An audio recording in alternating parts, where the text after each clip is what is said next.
Está no ar o explicador da Rádio Observador, esta manhã centrado na nomeação de Hélder Rosalino para secretário-geral do Governo, e para isso convidamos para estarem connosco António Mendonça Mendes, vice-presidente parlamentar do PS, e Alexandre Poço, vice-presidente parlamentar do PSD. A moderação é do Paulo Ferreira e do Bruno Vieira Amaral. Muito bom dia, bem-vindos ambos a este explicador. Vamos então olhar para esse processo de criação de uma Secretaria-Geral Central no Governo. António Mendonça Mendes, começava por si por lhe pedir uma opinião sobre o processo em si, se faz sentido esta centralização de 8 Secretarias-Gerais no Governo e, por outro lado, também a forma como o Governo está a fazê-lo e, nomeadamente, a nomeação de Hélder Rosalino com todas as implicações, nomeadamente salariais, que isso tem. Bom dia, em primeiro lugar. A decisão de fazer uma Secretaria-Geral do Governo estava tomada pelo anterior Governo do Partido Socialista. O processo de transferência das instalações do Governo para a Caixa Geral de Depósitos é um processo que contemplava também a criação de uma Secretaria-Geral única que serve todos os membros do Governo que estão instalados no edifício da Caixa Geral de Depósitos. Portanto, essa decisão é uma decisão que não é uma decisão deste Governo, uma decisão que o Governo está a executar e que vinha do anterior Governo. A decisão que corresponde a este Governo é a decisão sobre o estatuto remuneratório do Secretário-Geral do Governo e dos Secretários-Gerais adjuntos do Governo. E essa decisão foi uma decisão que o Governo tomou em julho, através de um decreto-lei, que alterou agora em dezembro. E eu gostaria de falar dizer três coisas muito claras sobre a nomeação do Secretário-Geral do Governo. A primeira é que é irónico que o Dr. Hélder Rosalino, que em 2013 defendia que era mais justo haver cortes salariais a partir dos 675 euros para os funcionários da administração pública do que a partir dos 1.500 euros, que hoje, ao que parece, terá optado pelo vencimento de origem para não ter um corte de salário para ir exercer funções como secretário-geral do Governo, que ele próprio e por opção o faz. Portanto, é irónico que alguém que achava que os salários deviam ser cortados a partir dos 675 euros e não dos 1.500 euros para os funcionários públicos, não tenha para si o critério de ter um corte salarial quando opta por fazer outro cargo. Em segundo lugar, gostaria de dizer que não me parece correto que o Secretário-Geral do Governo ganhe mais do que o Primeiro-Ministro. Podemos depois discutir se o salário do Primeiro-Ministro é o adequado ou não. E eu estarei seguramente do lado dos que acham que o salário do Primeiro-Ministro não é adequado e que deveria ser revisto, tal como o conjunto dos salários dos cargos políticos. Mas, dito isto, não me parece que seja um princípio correto que um secretário-geral ou alguém dentro da administração pública ganhe mais que o Presidente da República e, neste caso, que o Primeiro-Ministro, dependendo diretamente do Primeiro-Ministro. E, portanto, acho que essa decisão que o Governo está a tomar é uma decisão errada. E, em terceiro lugar, é preciso perceber melhor este caso, porque não está claro vários pormenores que penso que são necessários aclarar e quero também dizer que este diploma que foi agora publicado em dezembro será alvo de uma apreciação parlamentar pedida pelo Partido Socialista, porque aquilo que tem sido a tradição da fixação de estatutos remuneratórios na administração pública passa pelo Parlamento, apesar de não ser reserva absoluta, e, portanto, tendo o Governo alterado em tão pouco tempo um diploma que ainda não tinha aplicação prática e tendo essa alteração sido feita nesta altura de Natal, acho que é importante ter um debate mais aprofundado sobre o tema na Assembleia da República e por isso iremos pedir a apreciação parlamentar. Alexandre Poço, bom dia, bem-vindo também a este explicador. Há aqui várias críticas, a lei feita à medida agora, a questão do salário previsto para Hélder Rosalino ser superior, muito superior ao do Primeiro-Ministro e do Presidente da República. Acha que isto faz sentido, de facto, fazer as coisas desta forma? Bem, antes de mais, bom dia, Paulo. Bom dia também ao António Mendonça Mendes.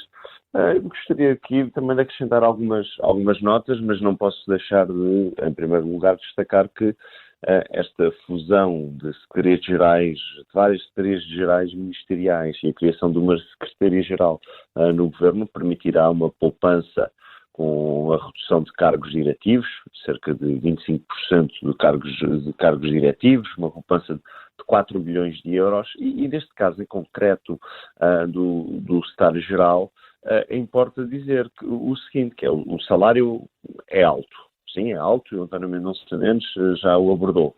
Bom, mas ele é alto, mas é fixado pelo Banco de Portugal, ou seja, este é um salário que já está na esfera do Estado a ser pago, foi um salário que foi fixado pelo Banco de Portugal sem qualquer interferência. Mas que não saía do Orçamento de Estado, Alexandre Poço.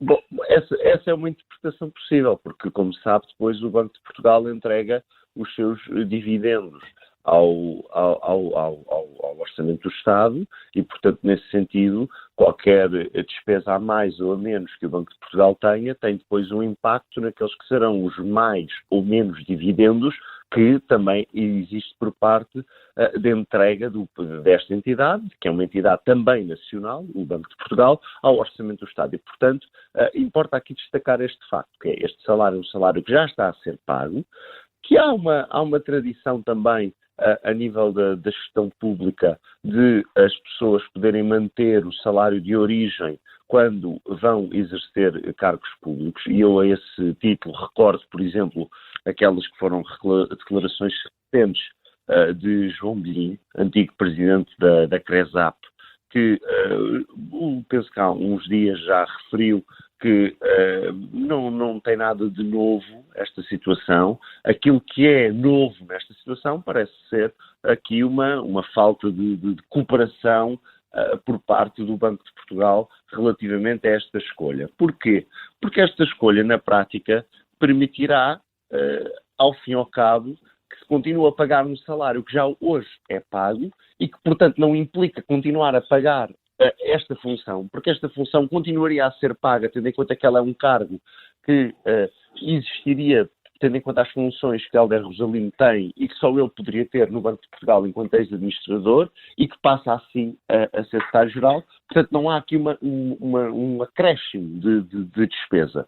Por outro lado, eu penso, e gostava também de deixar esta nota, de que é óbvio que podemos fazer uma reflexão sobre o valor dos salários, o valor do salário do Primeiro-Ministro, o valor dos salários dos políticos, mas o mais importante aqui é explicar às pessoas que este salário de Hélder Rosalino é um salário que já está a ser pago na esfera daquilo que é o perímetro do Estado em Portugal. Mas foi feita uma alteração, e aprovada uma alteração à lei para permitir que Hélder Rosalino transitasse para o Governo, como secretário-geral, mantendo este vencimento, o que não era possível. Mas veja, eu sei, mas veja, também foi há uns anos que, por exemplo, se permitiu que Paulo Macedo fosse para a administração tributária, mantendo um salário que vinha das suas funções anteriores. Portanto, aqui o que está em causa é a criação desta função de secretário-geral do Governo permite uma poupança de milhões ao Estado português. E a escolha em concreto de Hélder Rosalino permite que se continue a pagar um salário que já se paga hoje, que sim que é alto. Eu não estou a dizer que ele não é um salário alto, é alto, mas que é um salário que já estava fixado pelo Banco de Portugal e que é um salário que continua a ser pago. Aquilo que neste caso aqui me faz alguma estranheza é esta falta de cooperação, que, como eu digo, não são palavras minhas, são palavras de João Bilhin, ex-presidente da CRESAP, quando diz que é uma falta de cooperação e que até o próprio realçou ter uma falta de cooperação única na história, esta atitude que o Governador do Banco de Portugal está a ter relativamente a esta situação. António Mendonça Mendes perguntava-lhe precisamente isso. Existe aqui um clima quase de guerra aberta entre o Banco de Portugal e o Governo? Olha, não vou fazer esse comentário, nem vou entrar nessa discussão, porque as leis são claras e, portanto, basta ver qual é o Estatuto do Banco de Portugal para perceber que essa argumentação é apenas chicana política. Como, aliás, me parece um argumento muito fraco dizer que o Estado continua a pagar só um salário. Pelo seguinte, porque aquilo que o Governo está a tentar dizer, e se calhar não está a perceber o que está a tentar dizer, é que eventualmente o Dr. Hélder Rosalino estava no Banco de Portugal sem fazer nada e estava a receber um salário sem receber nada. Parece-me mais ou menos evidente que as funções do Dr. Hélder Rosalino no Banco de Portugal seguramente terão que ser substituídas por alguém, não sei com que salário. E depois gostava também de dizer outra coisa sobre as poupanças e vamos concentrar naquilo que é o caso em concreto. Nós, neste momento, há a extinção de 4 cargos de dirigentes superiores, 3 secretários-gerais e um diretor do CGR. Bom, se fizermos as contas, os 4 dirigentes até hoje recebiam sensivelmente o mesmo do que aparentemente, e segundo as notícias, vai receber o novo secretário-geral. Agora, vamos ao ponto que interessa. É normal que um dirigente da administração pública ganhe mais do que o primeiro-ministro? Porque é que o governo decidiu fazê-lo agora com esta alteração da lei que fez no final do mês? Eu penso que essa é que é uma questão importante para se esclarecer. Portanto, acho que tal como aconteceu agora há pouco tempo relativamente à operação de Martim Moniz, em que o próprio Primeiro-Ministro veio esta semana dizer aquilo que era óbvio para todos, que aquela imagem choca-nos a todos. É evidente que esta situação nos choca a todos. E, portanto, não vale a pena estarmos com esta argumentação de que o Banco de Portugal agora é que tem a culpa e afinal, o salário vai ser pago na Secretaria-Geral, mas no Banco de Portugal já não vai ser pago porque já não se vai fazer essa fusão. Bom, eu acho que isso são desculpas que tentam tapar um tema que é um tema que deveria ter sido tratado por este Governo de outra maneira. Deixe-nos a ideia da Secretaria-Geral do pegar nesse ponto. Alexandre Poça, esta questão de facto de termos na estrutura da Administração Central do Estado, na dependência direta do Primeiro-Ministro, alguém que vai ter um ordenado que será 2 a 3 vezes superior ao de Luís Montenegro. Não devia ser evitado isto?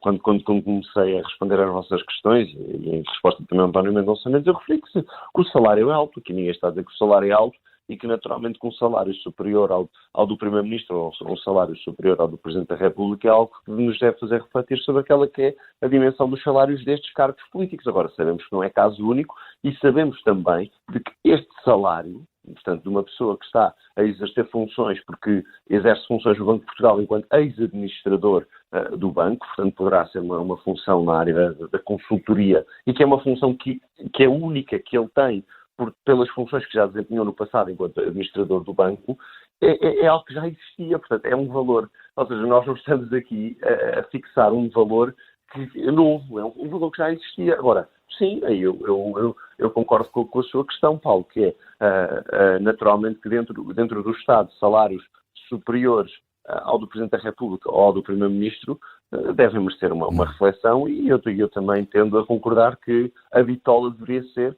o salário destes 2 titulares de cargos públicos, pelas funções que naturalmente exercem na hierarquia do Estado. Ou seja, essa observação tem a minha concordância. Agora, aquilo que não é correto dizer é que este salário é um salário novo que se paga na esfera do Estado, porque ele já estava a ser efetivamente pago na esfera do Estado através do Banco de Portugal, que fixou este salário acima desses cargos públicos.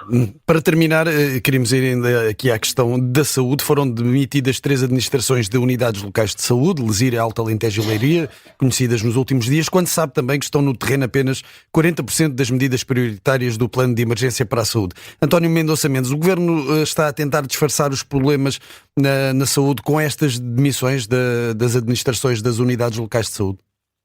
Aquilo que me parece evidente é que existem problemas que se repetiram agora durante o Natal, daquilo que se tinha passado durante o verão.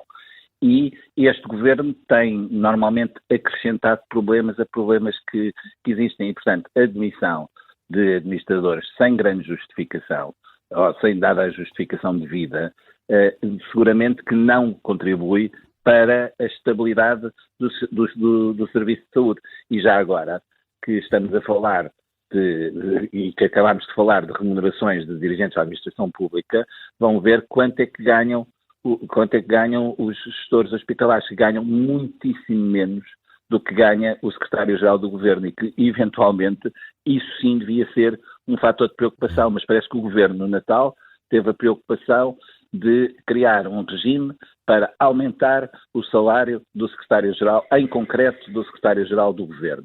E depois não se preocupa com aquilo que é essencial, que são os problemas do dia-a-dia dos portugueses. E, portanto, aquilo que se passou nestas semanas de festas relativamente ao Serviço Nacional de Saúde é a repetição do que aconteceu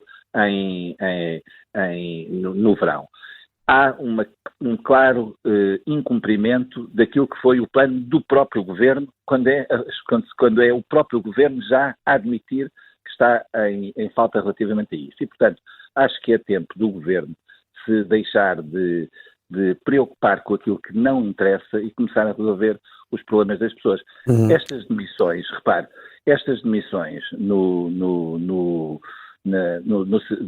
nas administrações hospitalares só acontecem porque há uma alteração que este Governo faz e que decorria de uma decisão do anterior Governo, que era a decisão do anterior Governo, a que cabia à direção executiva do SNS fazer as designações dos administradores hospitalares. E isso era feito com toda a independência por parte da direção executiva.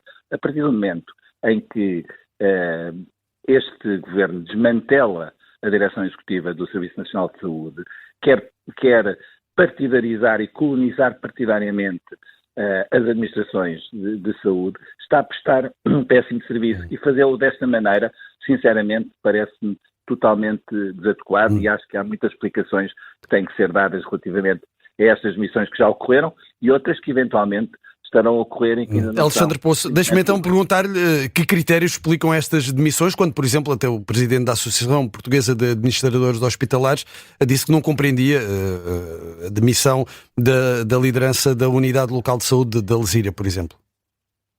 Eu não estando no Governo, aquilo que posso inferir é que se trata de orientações diferentes, ou orientações novas por parte da gestão da tutela da saúde, que levam a essas alterações. Mas não podia naturalmente deixar de realçar o seguinte, que é, há um plano que está a ser executado, que foi criado em cerca de 2 meses, que iniciou a sua implementação, o Plano de Emergência e Transformação na Saúde, que iniciou a sua implementação em junho, e neste momento nós temos, das 54 medidas, temos cerca de 27 concluídas, temos 26 em curso e uma medida por iniciar. E eu penso que é positivo, e é uma marca também deste Governo, é que lançou-se um plano em junho, está a ser implementado desde então, portanto nos últimos 6 meses, e estamos aqui disponíveis para o avaliar. Isto é uma marca muito diferente daquilo que eu penso que acontecia no passado e que, por exemplo, ao nível do acesso de doentes a consultas oncológicas, que aumentou e que se diminuiu o número de clientes que estavam à espera e fora do tempo máximo de resposta garantida para ter uma consulta oncológica. A criação de centros de atendimento clínico para melhorar o acesso das pessoas, nomeadamente aos cuidados de saúde urgentes. A capacidade também do Estado dar uma resposta mais atempada às grávidas, com uma linha dedicada às mulheres que necessitam de cuidados de obstetrícia numa fase essencial da sua vida. Eu penso que são medidas que estão no terreno e que nós estamos aqui com toda a transparência a dizer que temos estas medidas, que elas estão disponíveis para que os portugueses possam avaliar no site do SNS e que podem, em cada momento, ser ajustados os seus prazos de implementação, corrigir-se horizontes temporais para que elas estejam a funcionar melhor. Mas é uma marca muito diferente face àquilo que acontecia no passado e eu penso que isso é positivo, que é nós temos um plano com um conjunto de medidas, algumas concluídas, outras em curso, e que é um sinónimo de um governo que está a fazer, ao mesmo tempo continua, por exemplo, a negociar com os médicos, que já fez um acordo com os técnicos de emergência pré-hospitalar ou com os enfermeiros, já reforçou meios para o INEM e, portanto, nós não negamos os problemas, nem, ao contrário do Partido Socialista, que parece que foi preciso ir para a oposição para descobrir que havia problemas na saúde. E, portanto, nós não negamos a existência de problemas, agora estamos a trabalhar para os resolver. Essa avaliação continuará também a ser feita. Alexandre Poço, António Mendonça Mendes, muito obrigado pela vossa participação neste explicador. Um bom dia e uma boa semana. Muito obrigado, bom dia. Bom ano.